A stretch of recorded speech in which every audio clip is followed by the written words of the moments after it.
Welcome to NFL Nexus. You know, every offseason, there's always one team that makes you scratch your head. One team that zigs when everyone else zags. Well, this year, that team is, without a doubt, the Chicago Bears. Here's the thing. On paper, they should be planning a Super Bowl parade. I mean, they are seen as a real contender, a team on the brink of something special. So the big question we're tackling today is, why are their moves this offseason telling a completely different and, honestly, a really puzzling story? It's a real head-scratcher, so let's break it down and try to figure out what is going on in Chicago. All right, so before we can really dig into these strange decisions, we first have to get on the same page about one crucial thing, just how good this Bears team is supposed to be right now. Seriously, this is not a team in the middle of a painful multi-year rebuild. Not at all. The experts, the people who watch this stuff for a living, they see the Bears as a team that's knocking on the door of the NFL's elite. And that context is so important because it's what makes their next move so confusing. And hey, don't just take my word for it. This isn't just me hyping them up. Look at this number. After that first big wave of free agency, when teams are spending huge money and rosters are taking shape, Bleacher Report took a look at every single team in a league, and they ranked the Bears roster as number 7 in the entire NFL. Think about what that means. That's not just a good team, that's a top-tier team. That ranking puts them firmly in the conversation with the best of the best.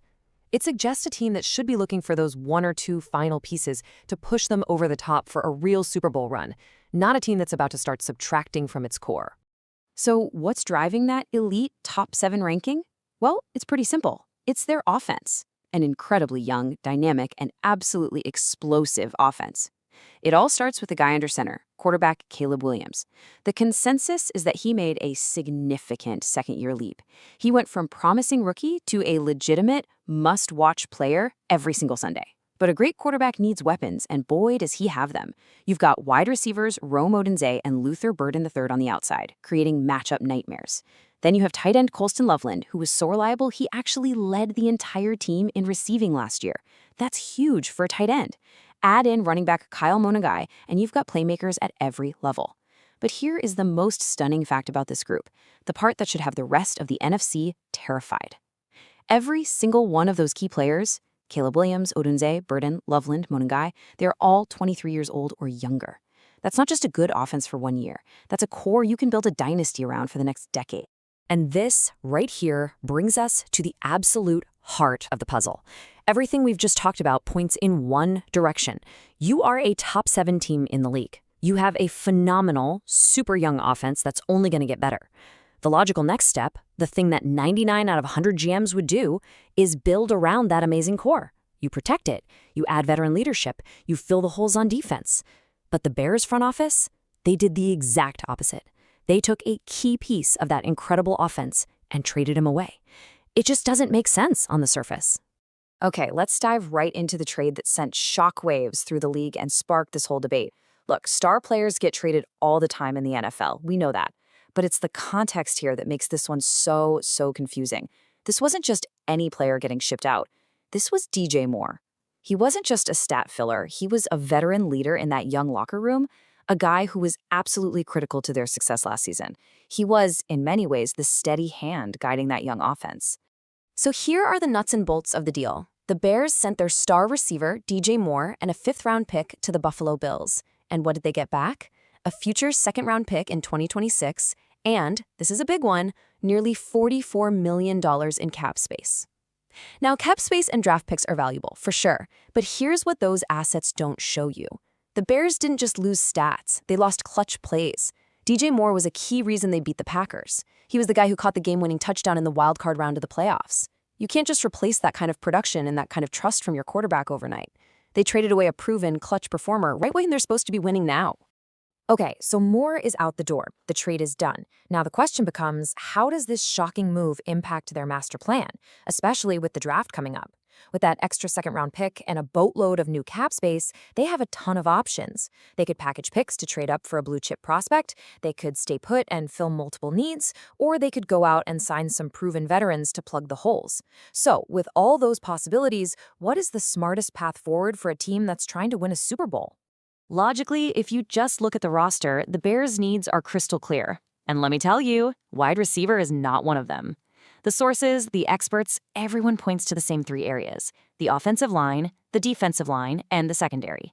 The trenches can always use more depth and talent to protect your star quarterback and get after the other teams.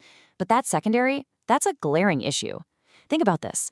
Last year, they actually led the entire NFL in turnovers, which is fantastic, but they then lost the two players who accounted for over half of their interceptions. That is a massive void in their playmaking ability. And as one source put it, relying on a high number of turnovers year after year is just not a sustainable way to operate. Common sense says you take those brand new assets from the DJ Moore trade and you immediately fix these weak spots, right? But that is not what the experts are predicting, not even close. This is where the story takes a hard left turn into confusing territory. Despite already having that incredible young receiving duo of Rome Odunze and Luther Burden III, and a pass-catching machine at tight end in Colston Loveland, the prevailing theory is that the Bears will use a premium draft pick to replace DJ Moore with another wide receiver. Think about that. Why would you double down on what is already one of your biggest strengths when you have clear, pressing needs elsewhere on the roster? It seems to defy all conventional team-building logic. Okay, so to even begin to understand this, we have to throw conventional wisdom right out the window. This isn't about simply drafting the best player available when it's your turn to pick. No, analysts believe this is a highly targeted, very specific move. It's a move designed around one person, and one person only: their franchise quarterback, Caleb Williams. And this theory, the big target theory, well, it completely reframes their entire offseason strategy from confusing to, well, maybe brilliant. And here's the absolute core of that theory, summed up perfectly by Fox Sports analyst Joel Klatt.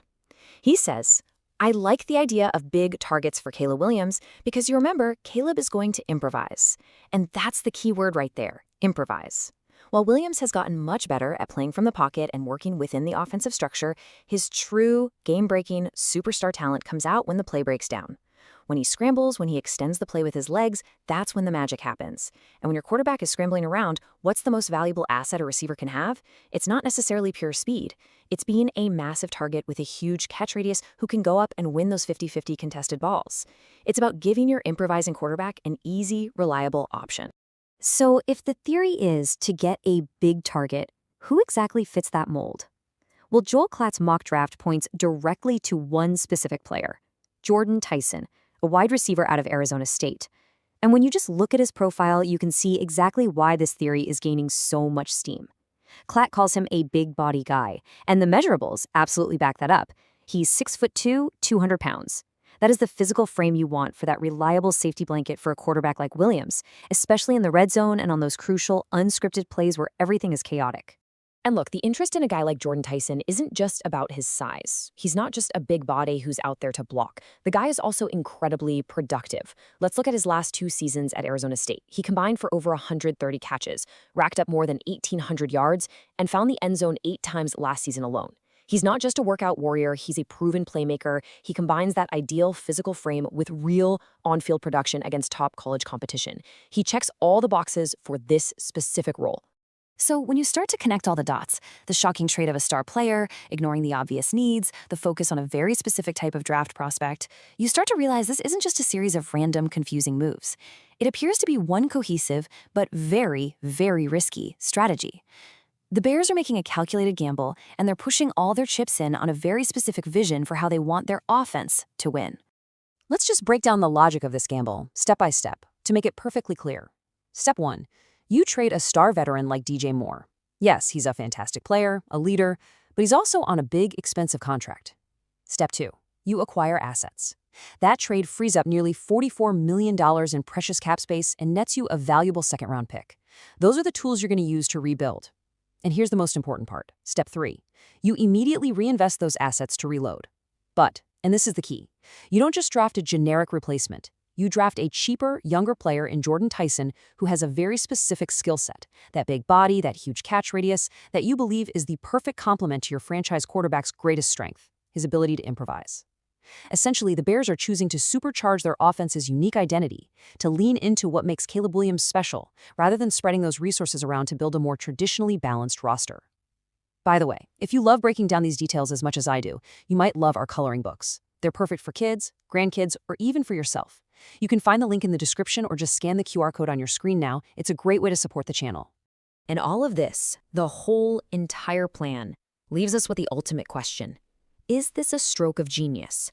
Are the Bears building a specialized offensive juggernaut that's perfectly tailored to their young superstar quarterback, creating an unstoppable force for years to come? Or is this a fumbled opportunity? Are they ignoring glaring, obvious needs on the roster that will ultimately come back to bite them, all in the pursuit of perfecting one phase of the game? Is it a brilliant strategy or a massive blunder? Only time will tell if this high-stakes gamble in Chicago pays off with a Lombardi trophy. What do you guys think? Is this a genius move or a huge mistake? Drop your thoughts in the comments below. And if you enjoyed this deep dive, do me a favor and hit that like button and make sure you subscribe to NFL Nexus so you don't miss our next breakdown. Thanks for watching.